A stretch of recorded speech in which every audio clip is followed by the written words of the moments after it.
CCD वाले जनाब अली उन्होंने सीधा फायर मारिया।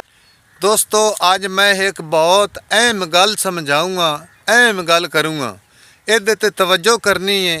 ये सारिਆਂ ਦਾ फायदा है, जितने भी सोशल मीडिया ते चलते पे सारिਆਂ वास्ते फ़ायदा। जे अगर मान जाओ तो फ़ायदा है, जे ना मनो नुकसान अपना करना है, मेरा नुकसान कोई नहीं होना।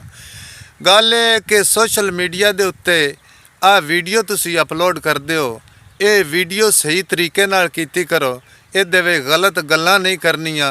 अजकल कई दियां कई बकवास, कई गाली, कई कढ़ के, कई हदीसां दे बारे गलत बयान बोल के वायरल होंदे पैन, लेकिन वो वायरल होण दी बंदियाई कोई नहीं।